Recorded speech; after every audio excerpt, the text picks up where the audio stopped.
Hello students, today நம்ம cost அக்கவுண்டிங்கில் part 2 video பார்க்க போகிறோம். ஃபஸ்ட் பார்ட்டில் பார்த்தீங்க அப்படின்னா காஸ்ட்டை பற்றி எக்ஸ்பிளைன் பண்ணியிருந்தேன் இன்ட்ரோடக்ஷன் மாதிரி. அதுக்கப்புறம் சில காஸ்ட்டோட எக்ஸாம்பிள்ஸ் எல்லாமே சொல்லியிருந்தேன். இந்த வீடியோவில் காஸ்ட் அக்கவுண்டிங்கான மீனிங் பார்க்கலாம். காஸ்ட் அக்கவுண்டிங் அப்படிங்கிறது என்ன அப்படின்னா அக்கவுண்டிங்கோட ஒன் ஆஃப் தி பிரான்ச் தான் காஸ்ட் அக்கவுண்டிங் அப்படிங்கிறது. ஸோ காஸ்ட் அக்கவுண்டிங் அப்படிங்கிறது அது என்ன சொல்கிறாங்கன்னா அது ஒரு சிஸ்டம் ஆஃப் அக்கவுண்டிங். அதுக்குன்னு ஒரு ப்ரொசீஜர் இருக்குது. அதை ஃபாலோ பண்ணி காஸ்ட் அக்கௌண்டன்ட் என்ன பண்ணுறாங்க அப்படின்னா எல்லா காஸ்ட்டையுமே ரெக்கார்ட் பண்ணுறாங்க. காஸ்ட் அப்படின்னா என்ன அப்படின்னா ஒரு கம்பெனி இருக்குது அப்படின்னா அந்த கம்பெனி 1 இயர் வச்சுக்கலாம், கிவன் பீரியட் அப்படின்னு போட்டிருக்கேன் பார்த்தீங்களா செகண்ட் பாயிண்டில்.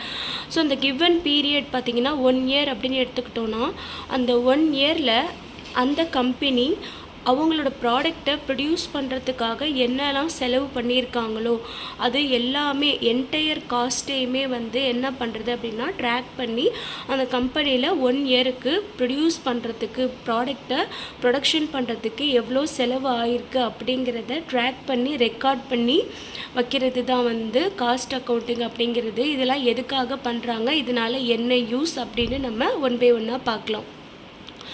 ஸோ அந்த காஸ்ட் அக்கௌண்டிங்கை ஃபஸ்ட்டு எதுக்காக இருக்குது அப்படின்னா அந்த கம்பெனியில் செலவு பண்ணுறாங்க பார்த்தீங்களா, அந்த செலவு வேஸ்ட்டாக இல்லாமல் ப்ராப்பராக யூட்டிலைஸ் பண்ணணும். மணியை ப்ராப்பராக ஸ்பெண்ட் பண்ணால் மட்டும்தான் அந்த கம்பெனியால் ரன் பண்ண முடியும், ப்ராஃபிட்டையும் அதிகமாக ஏர்ன் பண்ண முடியும். கண்ணா பின்னான்னு செலவு பண்ணால் காஸ்ட் இன்க்ரீஸ் ஆகிடுச்சுன்னா என்ன ஆகும்னா ப்ரைஸும் அந்த ப்ராடக்ட்டுக்கு அதிகமாக ஃபிக்ஸ் பண்ண வேண்டியது வரும். அதனால் என்ன ஆகும் அப்படின்னா மக்கள் அந்த ப்ராடக்டை வாங்க மாட்டாங்க. ஸோ கரெக்டான ப்ரைஸை ஃபிக்ஸ் பண்ணணுன்னா ப்ராப்பராக காஸ்ட்டை மெயின்டைன் பண்ணால் தான் சரியாக இருக்கும். அதுக்காக உருவாக்கப்பட்டது தான் என்ன அப்படின்னா காஸ்ட் அக்கௌண்டிங். ஸோ இது எப்படி பண்ணுறாங்க அப்படின்னா done by accessing and analysing various types of cost. என்னென்ன விதமான காஸ்ட் இருக்குது, நிறைய டைப்ஸ் ஆஃப் காஸ்ட் இருக்குது. ஸோ இது என்ன விதமான காஸ்ட் அப்படிங்கிறது ஃபஸ்ட்டு பிரிப்பாங்க. பிரிச்சுட்டு என்ன மாதிரியான காஸ்ட் அப்படிங்கிறத நோட் பண்ணி என்ன மாதிரியான காஸ்ட் எல்லாமே நடக்குது, என்ன மாதிரியான செலவெல்லாம் நடக்குது அப்படிங்கிறத ஃபைண்ட் அவுட் பண்ணி அதை ரெக்கார்ட் பண்ணி அதை அனாலிசிஸ் பண்ணி பார்ப்பாங்க. எப்படி இந்த காஸ்ட் இன்னும் குறைக்கலாம். ஸோ ஒரு பொருளை வாங்குறப்போ ஒரு மணியை ஒரு பொருளுக்கு ஸ்பெண்ட் பண்ணுறப்ப எந்த இடத்துல அதை வாங்கலாம், எந்த இடத்துல வாங்கினா கம்மியாக இருக்கும், அந்த மாதிரி எல்லாமே ப்ராப்பராக அவங்க அனாலிசிஸ் பண்ணுவாங்க.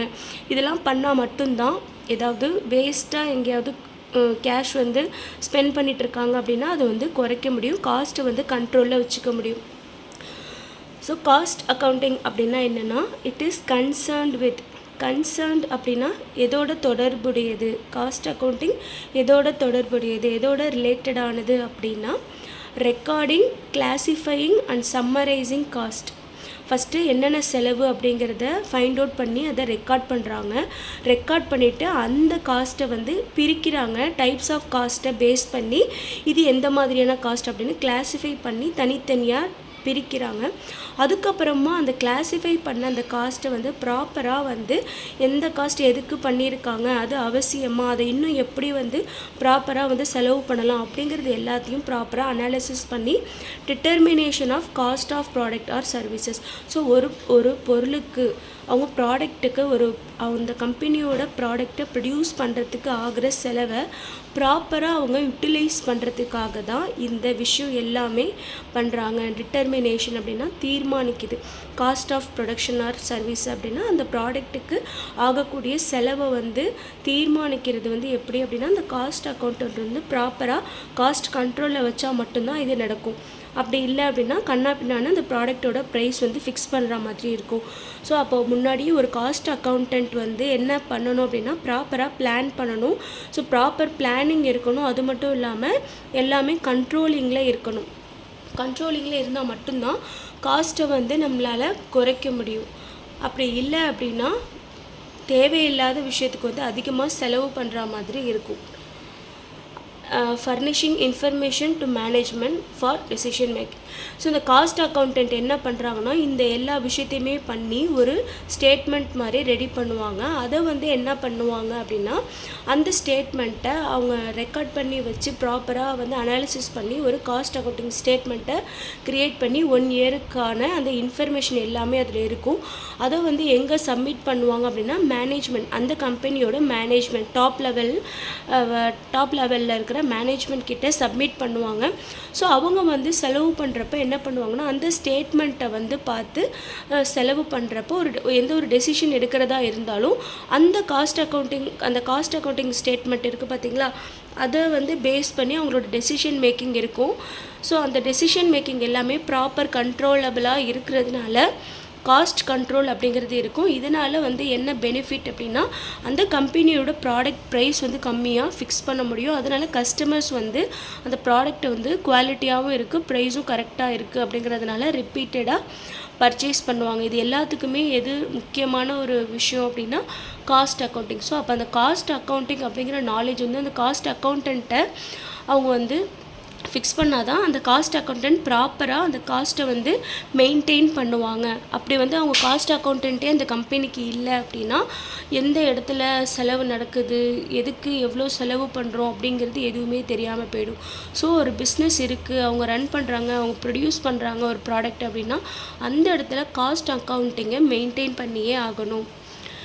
நெக்ஸ்ட்டு பார்த்தீங்க அப்படின்னா the recording of all the cost. முன்னாடியே சொன்ன மாதிரி அந்த கம்பெனியில் அந்த பிஸ்னஸில் நடக்கிற எல்லா செலவையுமே ஃபஸ்ட்டு வந்து இன்ஃபர்மேஷன் தெரிஞ்சுக்கணுங்கிறதுக்காக ஃபஸ்ட்டு ரெக்கார்ட் பண்ணுவாங்க.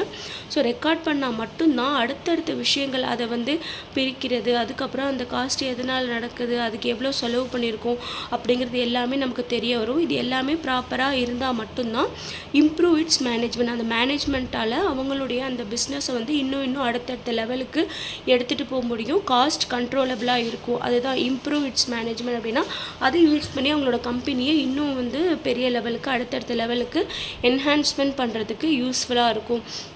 நெக்ஸ்ட்டு பாயிண்ட் பார்த்தீங்கன்னா இந்த காஸ்ட் அக்கௌண்டன்ட் மூலயமா என்ன ஆகுது அப்படின்னா காஸ்ட் எல்லாமே கண்ட்ரோலபிளாக இருக்குது. அன்கண்ட்ரோலபிள் அப்படின்னா அவங்கக்கிட்ட இருக்கிற மணியை விட அதிகமாக செலவாயிடும், அது வந்து பெரிய ரிஸ்க் ஆகிடும்.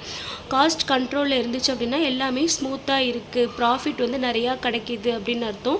அதுக்கு வந்து என்ன முக்கியம் அப்படின்னா ப்ராப்பர் பிளானிங் முக்கியம், அதுக்கப்புறம் வந்து பட்ஜெட்டிங் முக்கியம். இஷ்டத்துக்கு செலவு பண்ணாமல் ஒரு விஷயத்துக்கும் வந்து செலவு பண்ணுறப்ப ஒரு பட்ஜெட்டை வந்து ப்ரிப்பேர் பண்ணி இந்த ஒரு விஷயத்துக்கு இவ்வளோ தான் பட்ஜெட்டு, இந்த பட்ஜெட்குள்ளே இதை வந்து நீங்கள் செலவு பண்ணுங்கள் அப்படிங்கிற மாதிரி ஃபிக்ஸ் பண்ணி கொடுத்துட்டோம் அப்படின்னா நிறையா வந்து செலவாகாது, அந்த பட்ஜெட்குள்ளே இருக்கிற மணி வந்து செலவு பண்ணிக்க முடியும். ஸோ இது எல்லாமே ப்ராப்பராக பண்ணுறதுனால என்ன நடக்குது அப்படின்னா முன்னாடியே சொன்ன மாதிரி setting accurate prices for product, அந்த கம்பெனி அந்த பிஸ்னஸ் உருவாக்குற அந்த ப்ராடக்ட்டுக்கு கரெக்டான ஒரு அக்யூரேட் ப்ரைஸை வந்து நம்மளால் ஃபிக்ஸ் பண்ண முடியும். இந்த ப்ரைஸ் எப்படி இருக்கும் அப்படின்னா ப்ராப்பர் காஸ்ட் கண்ட்ரோலில் இருந்துச்சுன்னா நம்மளோட அதாவது அந்த பிஸ்னஸோட காம்படிட்டர்ஸ்லாம் நிறையா பேர் இருப்பாங்க பார்த்தீங்களா, அவங்களோட காம்படிட்டர் ஃபிக்ஸ் பண்ண ப்ரைஸை விட அந்த பிஸ்னஸ் வந்து கம்மியாக ப்ரைஸை ஃபிக்ஸ் பண்ண முடியும். இதனால் சேல்ஸ் வந்து இன்க்ரீஸ் ஆகும், ப்ராஃபிட்டும் வந்து இன்க்ரீஸ் ஆகும். நெக்ஸ்ட்டு பார்த்தீங்கன்னா என்ஹான்ஸ் ஓவரால் ப்ராஃபிட்டபிலிட்டி. ஸோ முன்னாடியே சொன்ன மாதிரி இதனால் என்ன ஆகுது அப்படின்னா ப்ராஃபிட் வந்து அதிகமாகும், நிறைய நியூ கஸ்டமர்ஸ் வருவாங்க, ஆல்ரெடி உள்ள கஸ்டமரும் ரிப்பீட்டடாக பர்ச்சேஸ் பண்ணுறப்ப என்ன ஆகுது அப்படின்னா அந்த கம்பெனியோட ப்ராஃபிட்டபிலிட்டி அப்படிங்கிறது இன்க்ரீஸ் ஆகுது. ஸோ காஸ்ட்டுக்கு வந்து எக்ஸாம்பிள்ஸ் வந்து சில காஸ்ட் நேம் கொடுத்துருக்கேன். Fixed cost, variable cost, semi variable cost அப்படின்னு நிறையா டைப்ஸ் இருக்குது, இன்னும் நிறையா டைப்ஸ் இருக்குது. அதுக்கு எக்ஸாம்பிள் பார்த்தீங்கன்னா ஃபிக்ஸட் காஸ்ட்டுக்கு வந்து ரெண்ட்டு, சேலரிலாம் சொல்லியிருக்கேன். ஏன் இதை ஃபிக்ஸட் காஸ்ட்டில் சொல்லியிருக்காங்கன்னா இது வந்து மாறாது, எப்போதுமே மந்த்லி என்ன ரெண்ட்டு கொடுக்குறாங்களோ சேலரி கொடுக்குறாங்களோ சேமாக தான் இருக்கும், எப்போயாவது தான் வந்து இன்க்ரீஸ் பண்ணுவாங்க, ஓகேவா. இது வந்து எப்போதுமே வந்து மாறிக்கிட்டே இருக்கக்கூடியது கிடையாது, ஃபிக்ஸட். அதனால தான் ரெண்ட் சேலரியை ஃபிக்ஸடில் சொல்லியிருக்காங்க. வேரியபிள் காஸ்ட்டில் பார்த்தீங்கன்னா ரா மெட்டீரியல், கமிஷன் இது எல்லாமே சேஞ்ச் ஆகிக்கிட்டே இருக்கும். அதுக்கு செலவு பண்ணுறது வந்து எப்போதும் ஒரே மாதிரி இருக்காது, அவங்க எவ்வளோ வாங்குறாங்களோ அதை பொறுத்து வந்து சேஞ்ச் ஆகிக்கிட்டே இருக்கும். அதனால இந்த வேரியபிள் காஸ்ட்டில் சொல்லியிருக்காங்க. நெக்ஸ்ட்டு வேரியபிள்லேயே இன்னும் நிறையா பார்த்திங்க அப்படின்னா செமி வேரியபிள் காஸ்ட் அப்படின்னு இருக்குது. அதுக்கு வந்து யூட்டிலிட்டிஸ், யூசேஜை பொறுத்து செலவாகிறது. இதுதான் வந்து காஸ்ட் அக்கௌண்டிங்க்கான மீனிங். கண்டிப்பாக உங்களுக்கு இது யூஸ்ஃபுல்லாக இருந்திருக்கும் அப்படின்னு நான் நம்புகிறேன். அடுத்த வீடியோவில் பார்ட் 3 வீடியோவில் காஸ்ட் அக்கௌண்டிங்க்கான டெஃபினேஷன்ஸ் பற்றி பார்க்கலாம். இது வரைக்கும் சேனல் சப்ஸ்கிரைப் பண்ணலன்னா மறக்காமல் சப்ஸ்கிரைப் பண்ணிக்கோங்க. Channel name study readers. உங்கள் ஃப்ரெண்ட்ஸ்க்கு ஷேர் பண்ணுங்கள். வீடியோ பிடிச்சிருந்தால் லைக் பண்ணுங்கள். மறக்காமல் கமெண்ட் பண்ணுங்கள். தேங்க்ஸ் ஃபார் வாட்சிங்.